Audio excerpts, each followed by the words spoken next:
Hello there. Right then, I have decided what I'm going to do with these end of month and beginning of month book haul things. At the end of every month, I'm going to do a roundup of the books I've read in that month, and at the beginning of every month, I'm going to do a selection of books that I want to read in that month. Whether I read them or not, you'll find out at the end of the month, and I'll give a tiny little review of them, maybe, if I feel like I'm not going to talk for too long. Otherwise, I will just say whether I would recommend them or not. So that's how it's going to go. Hopefully it will work. Hopefully I don't waffle on for too long, because I have a tendency to waffle on for too long about all of these books. Right.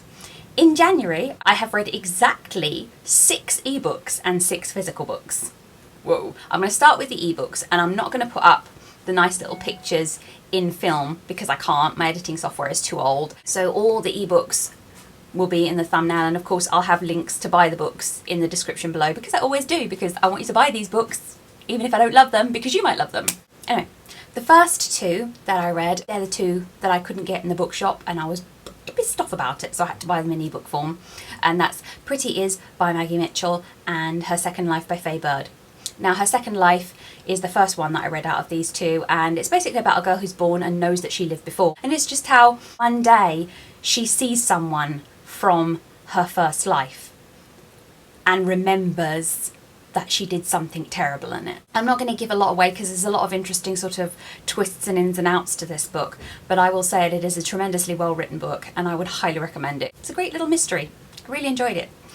Second book, Pretty Is by Maggie Mitchell. It's about 2 girls who are kidnapped at the age of 12, and one of them has written a book about it, and that book is turned into a screenplay, and the other one is an actress, and she gets a leading role in the film version of the book, which draws them back together. Without giving too much away, their kidnapping does not quite go the same as these sorts of kidnappings tend to go, and it's about how that has affected them both separately. And it is an awesome, beautifully written book, and I would definitely highly recommend it. Next is a book that I would recommend to the frickin' hilltops and back. I would never ever stop recommending this book. Anyone who talks to me, I would just say, read this book immediately before anything else, because I'm weird like that. But it is Raw Blood by Catriona Ward. Now, Raw Blood is ostensibly a Victorian Gothic ghost story, but it's also not. It's also this incredible metaphorical polemic about the shameful treatment of women throughout history. I'm going to get too complicated if I go into all the ins and outs of this story. Just read it immediately, it's amazing. The next book I read was Burial Rites by Hannah Kent, that, as I said, I saw Murmur Dryad had read and said was amazing, and oh my god, she's right. It's basically a fictionalised version of the story of the last woman to be executed in Iceland. And it's really, really well researched, based on such real events and real people and their real culture. And it's just, oh, it's wonderful. It is wonderful. Read it. Definitely read it. The last 2 books I read are by the same author, Robert Dugoni. He's a thriller writer. He's new to me. I hadn't discovered him until I found the first in his Tracy Crosswhite series on Kindle Deals, and that's My Sister's Grave. Tracy Crosswhite has become a cop and has been secretly investigating her sister's disappearance, because she believes that the guy who was put away for that was not guilty of it.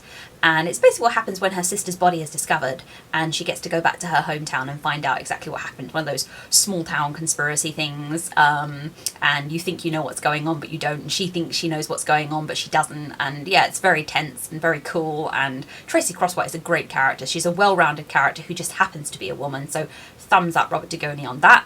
And of course it was so good, I went and read the second book in the series straight away, Her Final Breath, which is basically an investigation that's going on in the city where Tracy is a cop.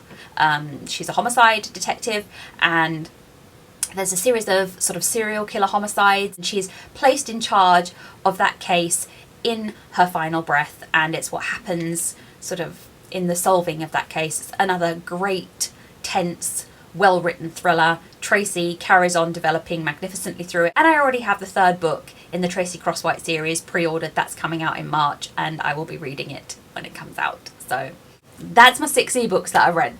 Now I'm going to move on to the physical books, and I've already talked for almost 20 minutes. Somebody shoot me. Right. First up is Meadowland, and I was reading this before. This is awesome, and I really enjoyed it.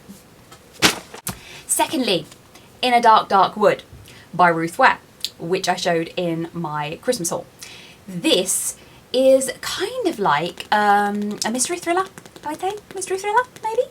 And is a really nasty, clever book, this. Nicely written, very, very tense, nice characterization. Really enjoyed it. It's a nice, quick, cool read. I really liked it. I'm going to put this in as well. I think I read this at the beginning of January. If not, then I've only read 11 books in January, but that's still more than I expected to, so whatevs. But yeah, didn't particularly enjoy this, didn't think it was scary, saw everything in it coming. Very, very well written, and I'm pretty sure that most other people who sort of like spooky, occulty flavoured horror will like it. I just didn't. Next book I read, and I'm going in order now because what the hell, is Paul Tremblay's A Head Full of Ghosts. This is quite a clever book. It's kind of like a play, but not a play, if that makes sense, on the whole possession type story. I got it wrong when I spoke about this last time. It is not the older sister who is left, it's the younger sister. The older sister is the one who ends up possessed.